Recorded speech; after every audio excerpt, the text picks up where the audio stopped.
Good afternoon, ladies and gentlemen. I'm John. I'm Whitney. And what are we doing today? We're ripping and stripping. This is these G109 molds. What do you have up there? I feel like I'm a rhinoceros when I'm actually a peacock. Yeah, we're going over some ripping and stripping of these G109 samples. They're very special. These are custom fabricated molds that we had put together for this test. So let us know if you have any questions on that. But today it's just about ripping and stripping these bad boys. So our first set is about 23 and a half hours old. Reference? Yeah, is that this one? Yep. So it's a really easy method that we created. I'm very lazy. You are not lazy. You're the least lazy person I've ever met in my life. I don't Sometimes know I feel very lazy. Yeah. Jeez, you gotta yell at me. Well, no, So you're not. So I'd like to make this mold, removal process as easy as possible. So, here we go.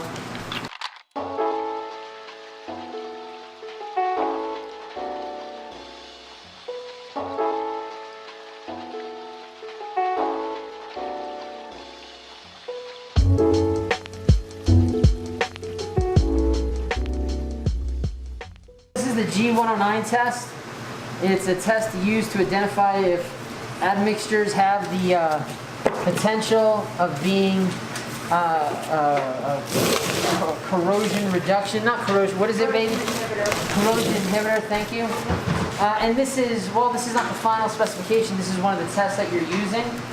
And what it is you've got a concrete sample with 3 pieces of, freshly clean rebar. And when I say freshly clean, what is it? Sulfuric acid bath and then hetemexaphosphate. Yep. So that is used to really rip and strip all the oils and impurities off of the steel rebar. What's the matter? And the rust and all that. And the rust as well. And then what we do is we make sure that it is totally encased in concrete. So none of it is exposed to the outside environment. And the reason why we're doing it is that we're setting up this electrical circuit, and the top of the concrete, which you'll see right here, is a bath that holds, what is it, a sodium chloride bath? Yeah, it's just table salt. Yeah, sodium chloride bath, and what that sodium chloride is going to do is it's going to, if allowed to get to the concrete, it's going to accelerate corrosion. So the use of the admixture is to slow down that corrosion process. Now, the reason why I use the word slow down is because, it's concrete, it's water, it's brand new steel, like the day it was born, even better.